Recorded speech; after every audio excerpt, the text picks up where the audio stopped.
Bienvenue dans cette nouvelle vidéo. Alors on vient de terminer l'isolation et on va vous expliquer tout ce qu'on a utilisé comme matériel.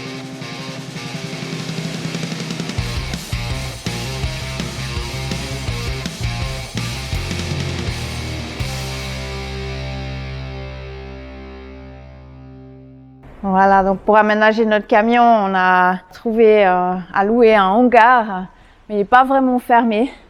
Donc voilà, au mois de janvier-février, il fait quand même un peu froid. Mais nous, on a travaillé dedans et puis on a pu mettre un petit chauffage. Et puis comme là, on a petit à petit fait l'isolation, on commence à avoir de plus en plus chaud. Hein? Ouais. C'est même très chaud à l'intérieur. Bon, alors dans cette vidéo, on vous parle de l'isolation. Alors c'est un gros sujet. Il y a énormément d'isolation qui existent. Nous, on a choisi une isolation naturelle, enfin plusieurs produits qu'on va vous expliquer. On a regardé quand même énormément de vidéos pour savoir sur quoi on allait se diriger, les inconvénients, les avantages de tel et tel matériau. Il n'y a pas d'isolation idéale dans un véhicule en fait. On n'est pas dans une maison. Et on a des contraintes de toute façon qui sont là. Donc si vous ne savez pas quelle isolation vous voulez choisir, prenez le temps de lire un petit peu les caractéristiques de chaque isolation et puis faites des choix. Nous on a fait le choix de ces 3 isolants et on l'a surtout fait parce que le véhicule est déjà isolé de base. Donc voilà le panneau et au milieu on a une isolation styro de 24 mm. Donc le panneau fait 26 mm au total. Donc ça nous fait déjà une bonne base d'isolation. Et là-dessus, après, on est parti pour couper le froid avec les isolants qu'on va vous expliquer maintenant.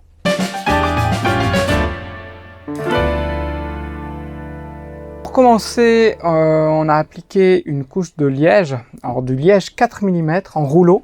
Alors c'était des rouleaux qui étaient un peu plus larges que ça, sur les rouleaux complets. Donc c'est 4 mm de liège où on a appliqué ça sur tous les murs. Donc le liège s'est posé facilement. Il suffisait d'étaler une colle avec une spatule sur toute la surface. Puis j'ai appliqué le liège par la suite.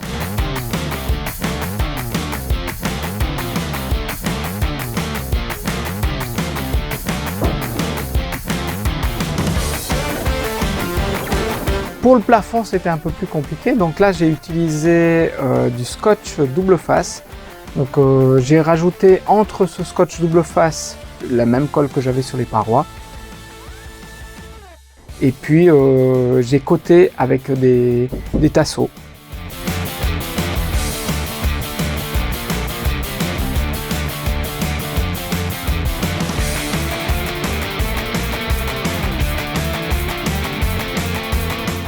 Donc pour la pose du liège, sur les parois ça a été assez facile puisque c'est plat.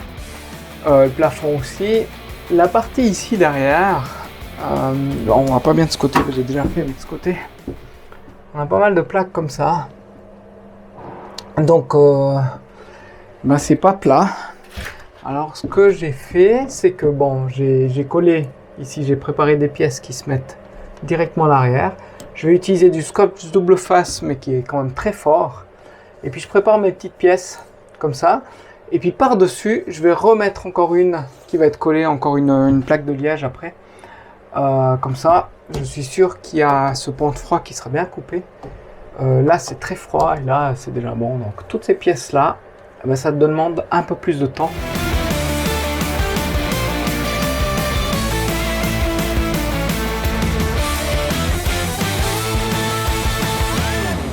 Ouais, qu'est-ce que tu fais? Je fais de la marqueterie. Je bouge les trous. C'est minutieux. C'est des petites bandes. Parce qu'elles n'ont pas été coupées bien droites, ces plaques. Hein? Voilà. Donc c'est plein de petits trous. Voilà, c'est toujours la même chose. Elle n'est pas là quand je pose, puis après... Non, c'est vrai qu'à 2-3 places, c'est vrai qu'il y a des tout petits joints. Elle est minutieuse. Il fait bien nuit ici. Ouais.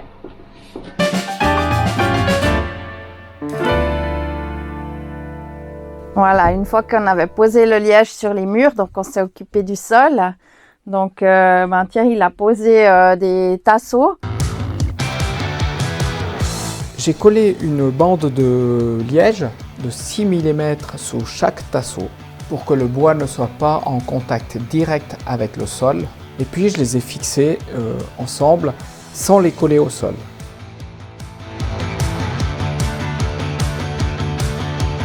Entre deux, donc on a mis ces plaques de liège expansées qui se présentent comme ça. Alors on dirait un petit peu du Sagex, mais c'est complètement naturel et il n'y a pas de colle. Donc on avait envie de se tourner vers les matériaux les plus naturels possibles, même si on a quand même utilisé un peu de colle et un peu de scotch, mais disons que on a essayé au maximum. Donc entre les tasseaux, on a mis ces plaques de liège. Et puis par-dessus, ensuite, on a fait un plancher avec du pain maritime.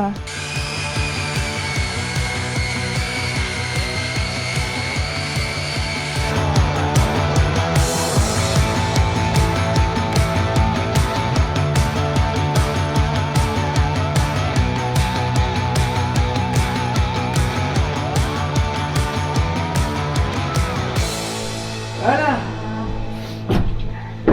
Pas mal. Donc ça c'est des panneaux de 12 mm qu'on a mis. Ça c'est pas le plancher définitif, puisque par-dessus on va reposer un plancher de finition à la fin. Donc ça sera assez rigide. Et puis il faut dire aussi que ça c'est très rigide, donc il n'y a pas de souci, hein, c'est pas de la laine, donc voilà.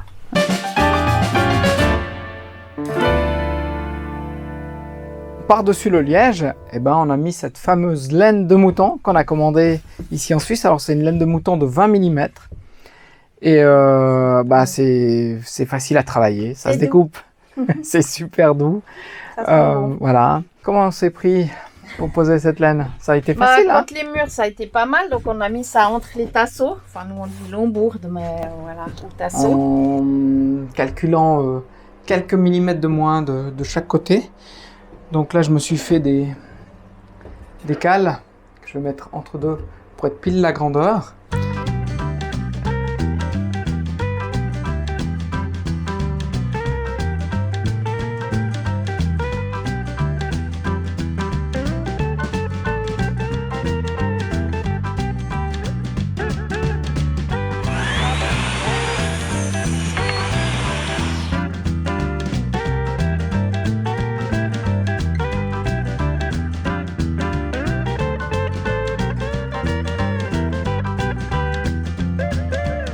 Les grandes plaques, on a mis un peu de scotch double face, des petits bouts dessous et puis une bande en haut pour que qu'elle se tasse pas vers le bas et tout, surtout avec les vibrations du véhicule quand on va rouler.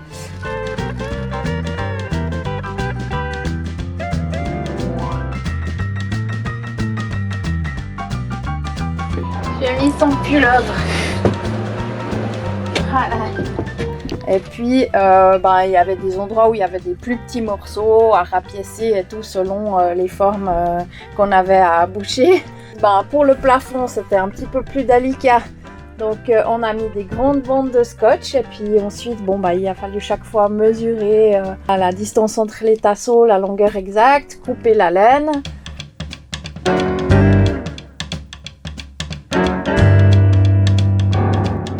tout cas, ça se coupe bien, hein. Ouais, super bien. Faut juste compresser un tout petit peu. Et puis ensuite l'appliquer sur les scotch.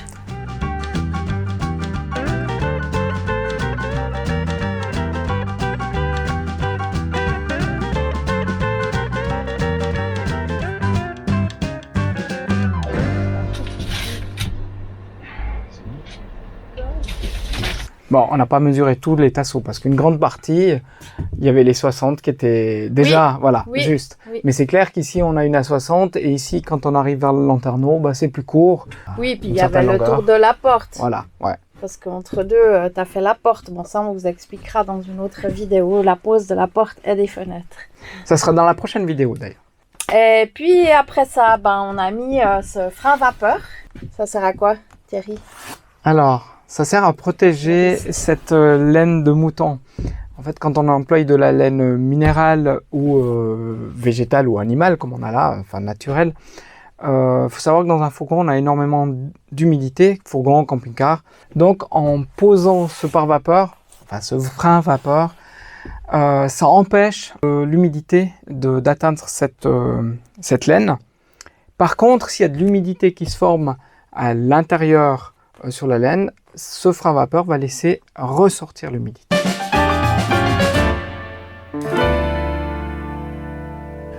Alors pour la pose de ce pare-vapeur ou frein vapeur, on va dire frein vapeur parce que sinon on aura des commentaires, c'est un frein vapeur. Ici en Suisse on a plutôt l'habitude de dire pare-vapeur. Voilà, ça se présente sous forme de rouleau, donc il y a un papier qui a un côté qui est un peu plus plastifié et l'autre côté qui est un peu en tissé.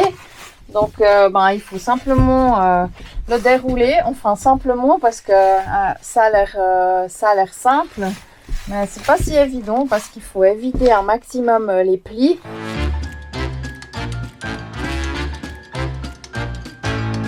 Il faut bien l'appliquer sur les parois planes, c'était facile, mais dans les angles, c'est un petit peu moins évident.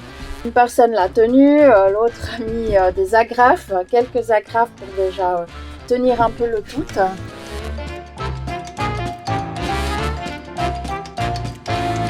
Après, on doit aussi le chevaucher, environ 10 cm, donc chevaucher les différentes bandes de pare-vapeur qu'on aura mis. Par-dessus ces zones de chevauchement, on a mis des scotch. C'est un ruban adhésif un peu toilé qui permet justement d'éviter des entrées d'air et des entrées d'humidité.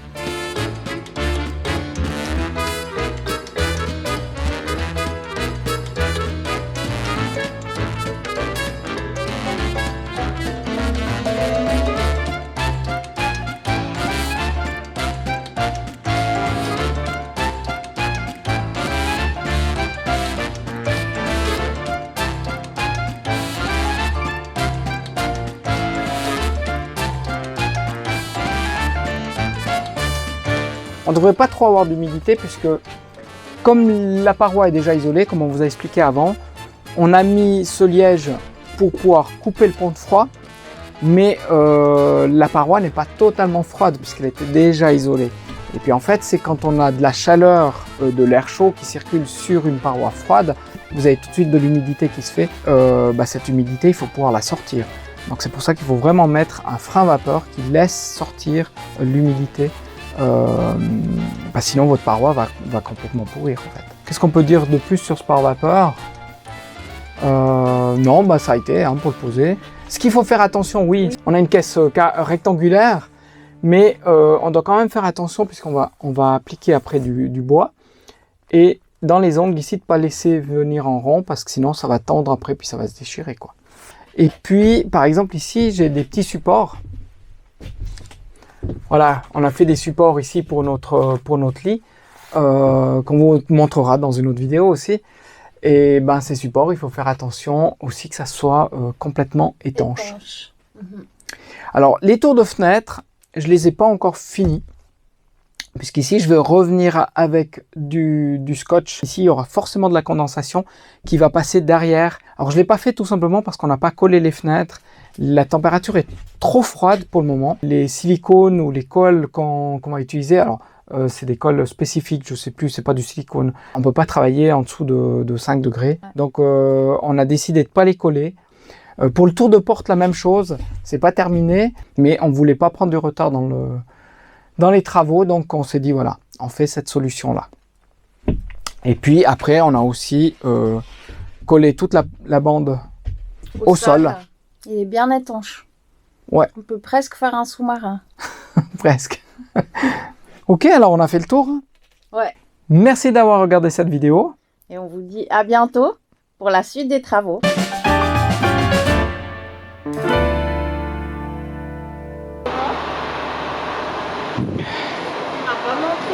T'appuies, ça ouvre, et puis après tu as l'interrupteur en haut. Tu fais gaffe à tes doigts. Oh, ça c'est solide. Ouais. Je vais chercher un bien. Un peu fabuleux.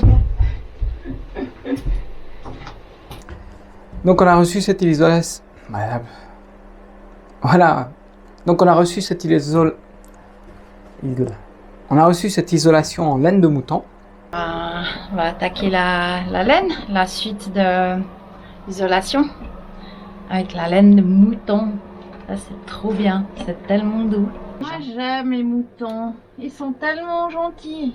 Ils nous offrent leur laine pour qu'on ait chaud. Quoi. Enfin, nous ils l'ont pas offert. Hein. Non, c'est vrai, on l'a. Non, c'est vrai. Tu prends la visseuse ou bien tu tiens la lambeau? Je tiens la lambeau, je crois, parce Tiens. que si je me bouge. Donc celle-là, tu la mets là ou bien? Ouais, mais il faut enlever. Non. Ah non. Il y aura plus là-bas, 60 cm du bord. De toute façon, là, je fais des conneries, c'est mieux pas fini. T'as fait quoi comme connerie? Non, mais regarde, je fais ce que Ah, j'ai parce que t'as dit. mis un tout petit bout. Ouais, Ah oui, pour, c'est pas des conneries. Pour mettre ici, mais. C'est rajouter quelques centimètres. On va aller se rentrer parce que nous, on a bien travaillé aujourd'hui. Et puis en tout cas, on vous dit à À bientôt. bientôt. Pour dans une. Pour le nouvel. En tout cas, à bientôt pour la suite des travaux. Ça, c'est bien. Ouais. Ouais.